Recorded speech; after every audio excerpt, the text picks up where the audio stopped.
Hello students, आज हम लोग क्लास 12 का फिजिक्स का पहला chapter electric charge and field चालू करने वाले हैं। ये आपका इलेक्ट्रोस्टैटिक्स के अंदर में आता है। यहाँ पे हम लोग जनरली तौर पर चार्ज के बारे में बात करेंगे। चार्ज क्या होता है, कितनी तरह का होता है, इसका क्या क्या प्रॉपर्टीज़ है। अपना टॉपिक आगे बढ़ाने से पहले हम लोग बोले, अगर आप हमारे चैनल पर पहली बार आए हैं तो सब्सक्राइब करें, लाइक करें और शेयर करें। ठीक, आइए हम लोग चालू करते हैं चार्ज। ठीक, चार्ज होता क्या है वो। चलो, चार्ज को जानने से पहले हम लोग जानते हैं कि इलेक्ट्रोस्टैटिक्स एक्चुअली में है क्या। तो इलेक्ट्रोस्टैटिक्स में हम लोग स्टडी करते हैं स्टेशनरी चार्ज के बारे में, यानी कि इलेक्ट्रो का मतलब होता है बच्चा लोग इलेक्ट्रॉन, और स्टैटिक का मतलब स्टेशनरी। तो जब आप स्टेशनरी चार्ज के बारे में स्टडी कीजिएगा तो उसको हम लोग बोलते हैं इलेक्ट्रोस्टैटिक्स। अब यहाँ पे बच्चों लोग हम लोग जनरली तौर पर बात करेंगे चार्ज के बारे में। चार्ज क्या होता है, तो चार्ज सिंपली जानिए ये एक इनहेरेंट प्रॉपर्टी है किसी मैटर का। हम लोग इनहेरेंट प्रॉपर्टी कहते हैं चार्ज को। It is the inherent property of matter। तो सिंपली समझिए कि जो मैटर है बच्चा लोग, जब से कोई मैटर बना है उसमें चार्ज पाया जा रहा है। इनहेरेंट कहने मतलब जन्मजात, इसको हम लोग इंट्रिंसिक प्रॉपर्टी बोलते हैं, स्वाभाविक। किसी मैटर का जो स्वाभाविक प्रॉपर्टी है वो चार्ज होता है। अब ये जो चार्ज है ये दो तरह का होता है, एक होता है पॉजिटिव और एक होता है नेगेटिव। पॉजिटिव को हम लोग प्रोटॉन कहते हैं, नेगेटिव को हम लोग इलेक्ट्रॉन कहते हैं। तो बच्चे लोग पॉजिटिव को हम लोग प्रोटॉन कहते हैं, नेगेटिव को हम लोग इलेक्ट्रॉन कहते हैं।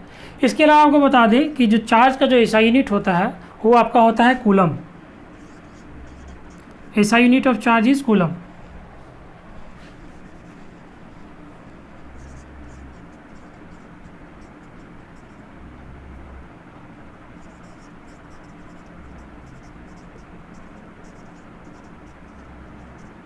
चार्ज का एसआई यूनिट बच्चा लोग कूलम होता है।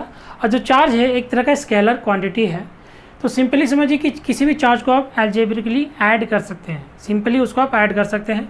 अगर आप इसको उतारना चाहते हैं तो उतार सकते हैं, नहीं उतारना चाहते कोई दिक्कत नहीं है।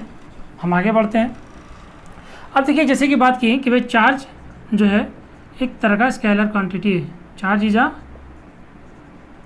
Scalar quantity. चार्ज एक स्केलर क्वांटिटी है। तो हम लोग बात किए चार्ज के बारे में। चार्ज एक इनहेरेंट प्रॉपर्टी है। ये दो तरह का होता है, एक पॉजिटिव और एक नेगेटिव। पॉजिटिव को प्रोटॉन कहते हैं, नेगेटिव को इलेक्ट्रॉन कहते हैं। चार्ज का ऐसा यूनिट क्या होता है बच्चों लोग, कूलम, जिसको हम लोग सी से डिनोट करते हैं। और ये एक स्केलर क्वांटिटी है। किसी बॉडी में मिनिमम जो चार्ज पाया जाएगा बच्चा लोग वो आपका होता है 1.6 × 10⁻⁻19 कूलम। इलेक्ट्रॉन है, प्रोटॉन में भी उसे उतना ही पाया जाएगा।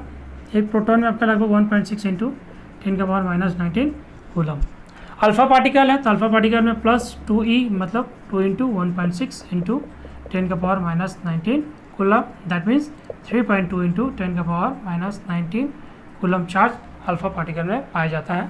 अल्फा पार्टिकल सिंपली समझिए +2 इलेक्ट्रॉन, 2 इलेक्ट्रॉन नहीं, जनरली तौर पर 2 प्रोटॉन बोलते हैं हम लोग, 2 प्रोटॉन और 2 न्यूट्रॉन।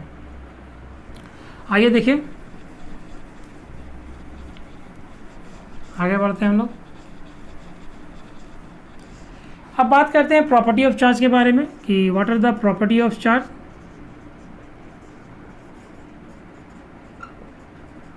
तो चार्ज हम लोग समझे कि एक स्केलर क्वांटिटी, इसका कुछ प्रॉपर्टी है। पहला प्रॉपर्टी ये है,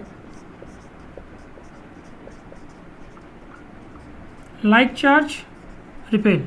लाइक चार्ज रिपेल कहने का मतलब है, चलो जैसे कि हम लोग बात की कि चार्ज दो तरह का होता है, एक पॉजिटिव और एक नेगेटिव। अगर आपका 2 पॉजिटिव चार्ज है तो वो एक दूसरे को रिपेल करेगा। अगर दोनों नेगेटिव चार्ज है तो भी एक दूसरे को रिपेल करेगा। ठीक, अनलाइक चार्ज क्या होता है, अट्रैक्ट करता है। अनलाइक चार्ज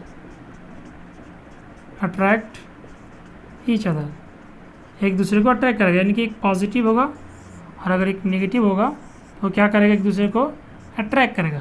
अब ये रिपल्सन और अट्रैक्शन जो है बच्चा लोग वो आपका इलेक्ट्रिक फील्ड की वजह से होता है। इलेक्ट्रिक फील्ड हम लोग आगे क्लासेस में बात करेंगे। यहाँ पे हम लोग सिंपली समझना है कि लाइक चार्ज रिपेल करेगा, अनलाइक चार्ज अट्रैक्ट करेगा। ये पहला प्रॉपर्टी हो गया आपका किसी भी चार्जेस का।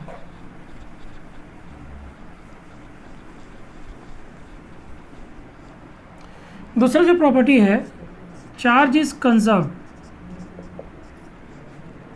चार्ज जो है आपका कंजर्व्ड होता है। चार्ज कंजर्व कहने का मतलब ये है कि किसी भी आइसोलेटेड सिस्टम में अगर आप किसी चार्ज को रखते हैं तो वो कंजर्व हो जाएगा। In an isolated system, in an isolated system charge is conserve, किसी भी आइसोलेटेड सिस्टम में चार्ज कंजर्व रहता है। तो आइसोलेटेड सिस्टम वैसा सिस्टम होता है बच्चा लोग, नहीं जिसमें से चार्ज निकल सके, नहीं जिसमें चार्ज जा सके। तो सिंपली चार्ज कंजर्व कहने का मतलब किसी आइसोलेटेड सिस्टम में चार्ज आपका कंजर्व होता है।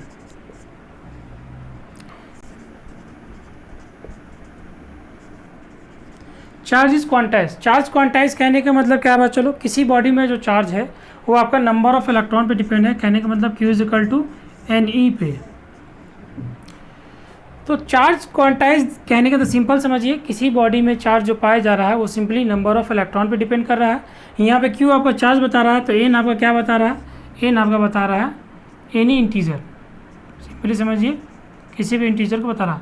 N के वैल्यू से आपको पता चलेगा कि उस बॉडी में चार्ज पाया जा रहा है या नहीं। अगर N आपका होल नंबर हो, जैसे कि 0 +-1 +-2 +-3 इस तरीके से चलता जाए, तो कहेंगे भाई उस बॉडी में चार्ज पाया जा रहा है। लेकिन अगर N आपका फ्रैक्शनल नंबर होगा, जैसे कि 1/2, 2/3, 4/5 इस तरह का अगर नंबर होगा, तो कहेंगे चार्ज नहीं पाया जा रहा। तो चार्ज क्वांटाइज सिंपली समझिए कि उस बॉडी में जो चार्ज है वो नंबर ऑफ इलेक्ट्रॉन पे डिपेंड है, that is Q is equal to NE। इस पर आपका न्यूमेरिकल आता है। आप लोग क्वेश्चन बोर्ड में पूछा गया है, what you understand by quantization of charge, quantization of charge है क्या समझते हैं। तो सिंपली आप लिखिएगा the amount of charge on any body is depend on the integral multiple of electron. अब देखो चलो इसको सिंपली अगर हम समझाएं, अगर आप चार्ज जैसे कि बात की अभी लाइक चार्ज रिपेल करता है, अनलाइक चार्ज अट्रैक्ट करता है, चार्ज कंजर्व्ड होता है, चार्ज क्वांटाइज होता है। यहाँ पे हम बात की थी आइसोलेटेड सिस्टम में, तो आइसोलेटेड सिस्टम इसका कैसे समझ सकते हैं। मान के चलो कोई आइसोलेटेड सिस्टम है, अगर इसमें 2 इलेक्ट्रॉन प्लस 3 इलेक्ट्रॉन है, तो इसके अंदर जो चार्ज है आपका टोटल 5 इलेक्ट्रॉन है, ठीक। तो कहने का मतलब ये आपका चेंज नहीं होगा, ये आपका इलेक्ट्रॉन का जो संख्या है अंदर में 5e रहेगा, वो चेंज नहीं होगा। चेंज होने का कहने का मतलब इसमें कुछ इंक्रीज़ नहीं होगा, ना ही डिक्रीज़ होगा, ना ही इंक्रीज़ होगा, ना ही डिक्रीज़ होगा। जो संख्या इसके अंदर पाया जा रहा है वही रहेगा, दैट मीन्स आइसोलेटेड, उसका मतलब होता है आइसोलेटेड।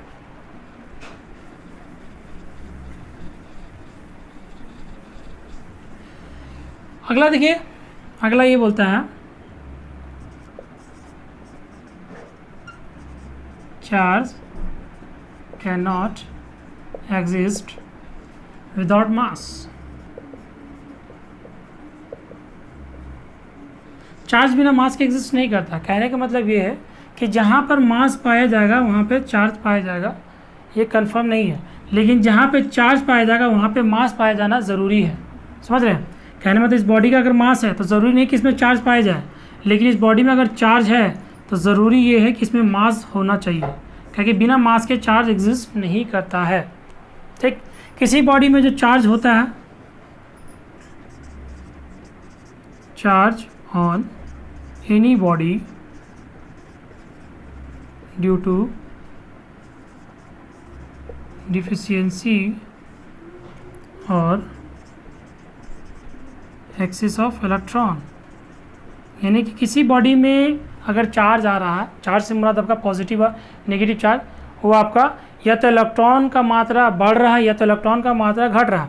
अब इलेक्ट्रॉन का मात्रा बढ़ रहा है मतलब क्या है, तो नेगेटिव चार्ज आ रहा है। जब नेगेटिव चार्ज आएगा तो उस बॉडी में मास जो होगा बढ़ेगा, क्या कि भाई एक इलेक्ट्रॉन का जो मास होता है आपका 9.1 × 10⁻31 kg होता है। तो इलेक्ट्रॉन के बढ़ने से मास बढ़ेगा, इलेक्ट्रॉन के घटने से मास घटेगा, यानी कि मास इंक्रीज होने का मतलब ये है नेगेटिव चार्ज, नेगेटिव चार्ज, ठीक। मास डिक्रीज का मतलब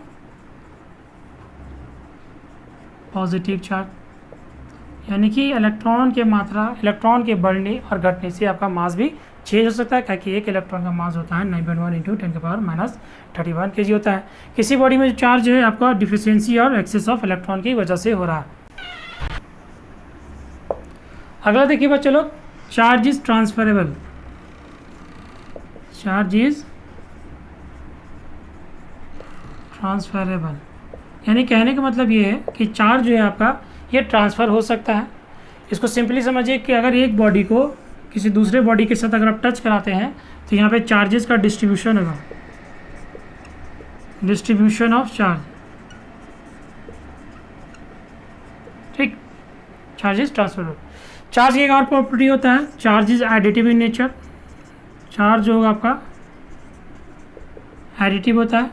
एडिटिव इन नेचर कहने का मतलब चार्ज आपका एक स्केलर क्वांटिटी है, तो स्केलर क्वांटिटी होने की वजह से इसको आप सिंपली ऐड कर सकते हैं अलजेब्रा के फॉर्म में।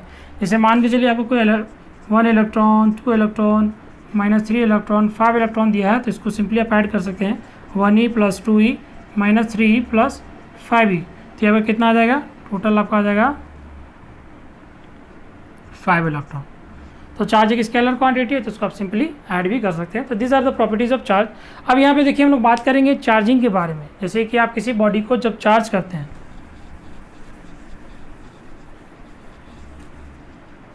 चार्जिंग के बारे में बात किया जाए,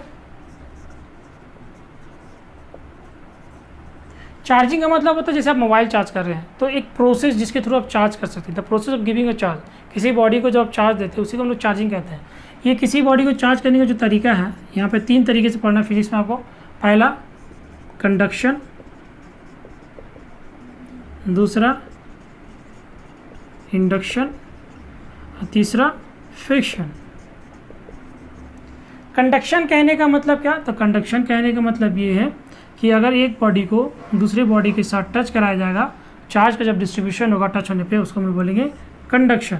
इंडक्शन में सिंपली बिना टच कराए बॉडी का चार्ज का डिस्ट्रीब्यूशन होता है।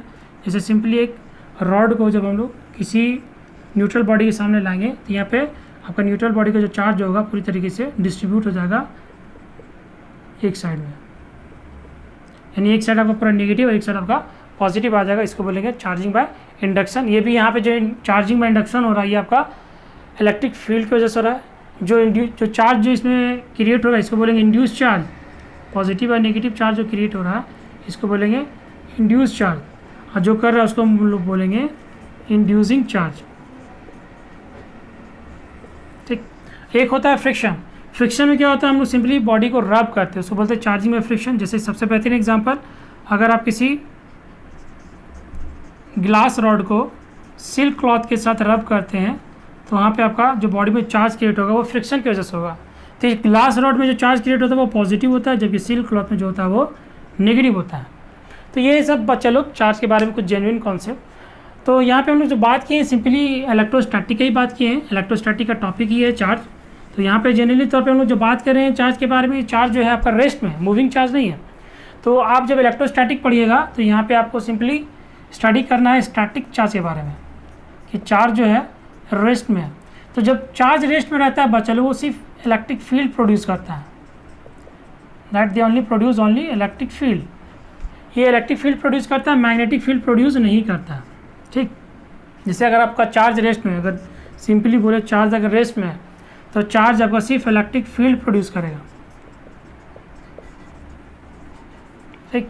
लेकिन वही चार्ज अगर आपका कांस्टेंट मूव कर रहा है, कुछ स्पीड उसमें आ गया, तो उसमें आपका electric field plus magnetic field produce करेगा। चार्ज का स्पीड अगर वेरिएबल हो गया तो ये रेडिएट करेगा एनर्जी भी, यानी कि इलेक्ट्रिक फील्ड मैग्नेटिक फील्ड के साथ साथ रेडिएशन भी शो करने लगेगा, जो कि हम लोग मॉडर्न फिजिक्स में पढ़ेंगे। इलेक्ट्रिक फील्ड और मैग्नेटिक फील्ड आपका इलेक्ट्रिसिटी में आएगा। और अभी हम लोग बात कर रहे हैं इलेक्ट्रोस्टैटिक्स के बारे में। तो इलेक्ट्रोस्टैटिक में हम लोग रेस्ट चार्ज के बारे में स्टडी करते हैं।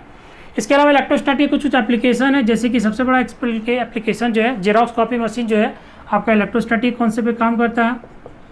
कैथोड रे ट्यूब पहले टाइम में यूज़ किया जाता था टेलीविज़न और रेडियो के लिए, तो CTR के लिए भी हम लोग इलेक्ट्रोस्टैटिक कॉन्सेप्ट पे बेस्ड काम करते थे। ये कुछ एप्लीकेशन है बच्चा लोग इलेक्ट्रोस्टैटिक। तो these are the concept of charge.